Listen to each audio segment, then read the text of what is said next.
जंगलों के बीच बसा हुआ वो बहुत ही सुंदर महल था। महल के अंदर सन्नाटा पसरा हुआ था। उसी महल के अंदर एक विशाल कक्ष की दीवार पर एक बहुत ही सुंदर आईना लगा हुआ था।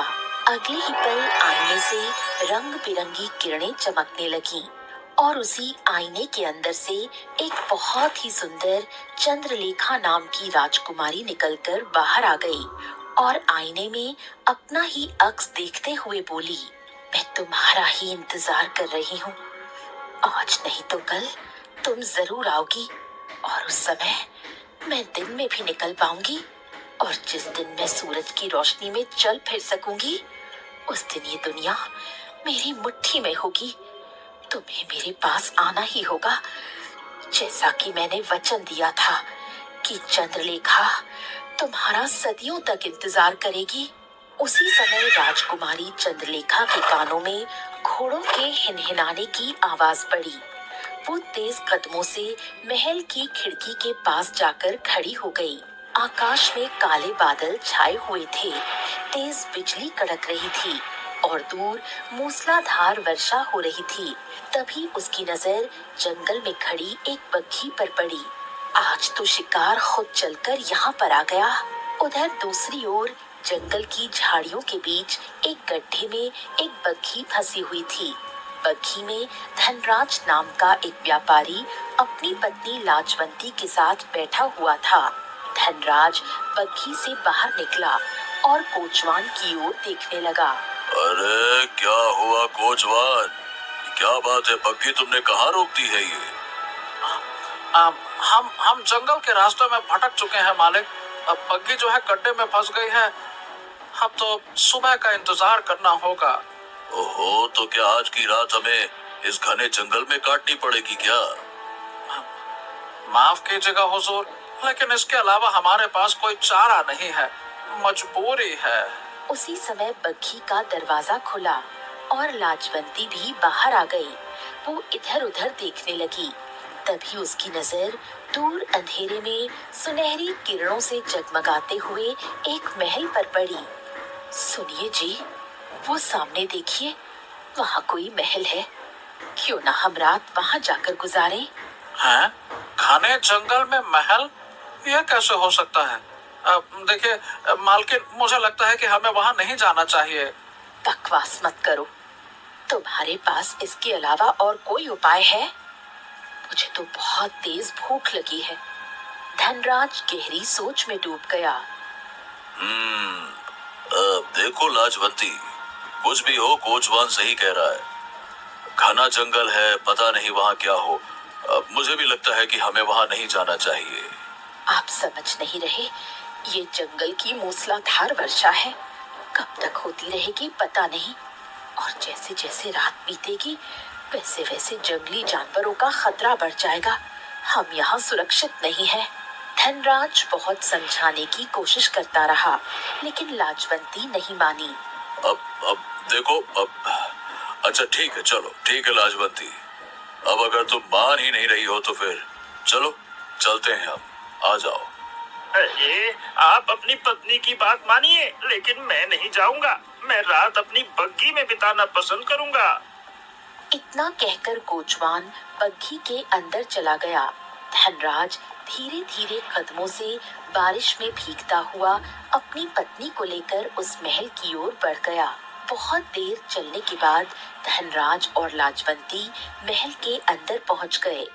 महल के अंदर एक बड़ा ही विचित्र सन्नाटा पसरा हुआ था। बाप रे बाप, बड़ी ही विचित्र बात है।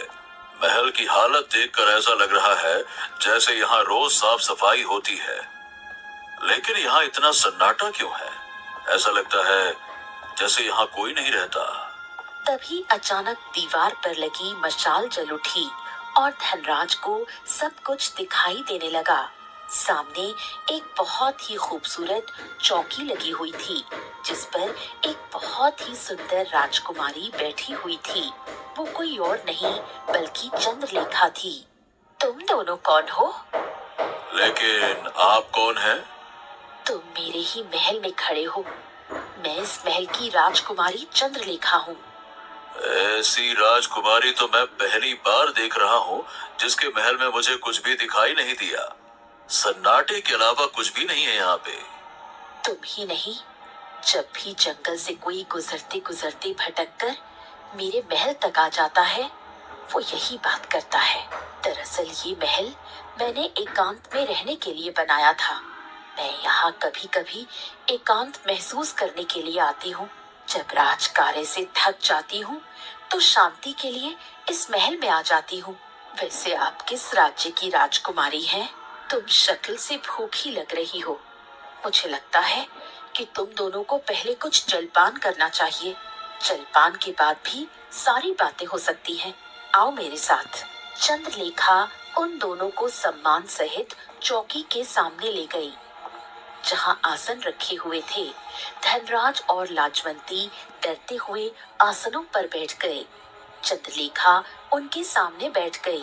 तुम लोग तो ऐसे डर रहे हो जैसे कि तुम्हारे सामने कोई भूतनी बैठी हो। धनराज ने देखा कि चौकी पर रखा खाना बिल्कुल ताजा और गर्म था। है? ये खाना तो बिल्कुल ताजा और गरम है, और आपके महल में कोई नहीं है तो ये खाना किसने बनाया खाना? ये मैंने बनाया। जब मैं एकांत में रहती हूँ तो सब काम खुद ही करती हूँ। खाना बनाना मेरी माँ ने मुझे सिखाया था। अब ज्यादा बातें मत करो, खाना खाओ। धनराज खाना खाने का दिखावा करने लगा, लेकिन उसने खाना नहीं खाया। वहीं उसकी पत्नी लाजवंती, जो बहुत भूखी थी, खाना खाने लगी। धनराज अपनी पत्नी लाजवंती के पास बैठा हुआ धीरे से बोला, ओ लज्जो, मुझे तो ये महल बड़ा विचित्र लग रहा है। हमें खाना नहीं खाना चाहिए। तुम खाना मत खाओ। बकवास मत करो, खाना बहुत स्वादिष्ट है। मैं सुबह तक भूखी नहीं रह सकती। लाजवंती पेट भरकर खाना खाने लगी। खाना खाने के बाद वो राजकुमारी की ओर देखने लगी। हम सुंदर नगर गांव जा रहे थे। हम अचानक रास्ता भटक गए और हमारी बग्घी गड्ढे में फंस गई। तुम्हारा महल देखा तो रात में शरण लेने के लिए यहाँ पर चले आए, लेकिन हमें नहीं पता था कि यहाँ पर हमारी इतनी आवभगत होगी।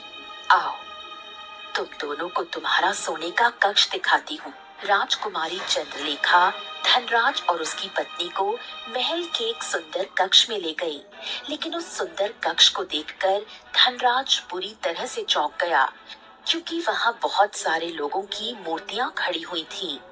ये किस तरह का कक्ष है? यहाँ पर मूर्तियाँ कैसी बनी हुई हैं? लग रहा है जैसे ये किसी समय में जीवित रही होंगी। चिंता मत करो, तुम भी कुछ देर बाद मूर्ति में परिवर्तित हो जाओगे। मैं जब जब किसी को मूर्ति में परिवर्तित करती हूँ, मेरी आयु बढ़ जाती है। इसी विद्या के सहारे मैं अब तक जीवित हूँ, क्योंकि उसे आना ही होगा।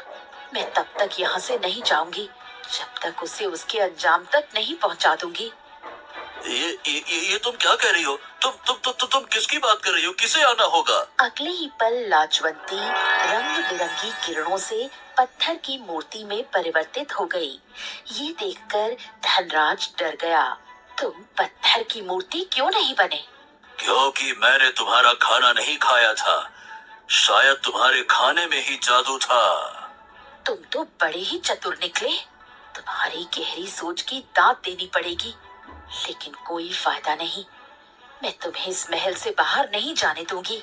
धनराज बड़ी तेजी से वहां से भागा। चंद्रलेखा को इस बात की उम्मीद नहीं थी। धनराज दौड़ते हुए महल से बाहर बग्घी तक पहुंच गया। क्या हुआ मालिक? क्या बात है? क्या हो गया? अरे जल्दी से अपनी जान बचाकर भागो। अंदर कोई जादूगरनी है जिसने मेरी पत्नी को पत्थर का बना दिया। जल्दी चलो, जल्दी। कोचवान भी धनराज के साथ आगे की दिशा की ओर दौड़ने लगा। कुछ देर बाद अचानक वो दोनों किसी से टकरा गए और गिरकर बेहोश हो गए। चंद्रलेखा दौड़ती हुई उन दोनों के नजदीक आने ही वाली थी कि तभी सूरज की पहली किरण निकल आई।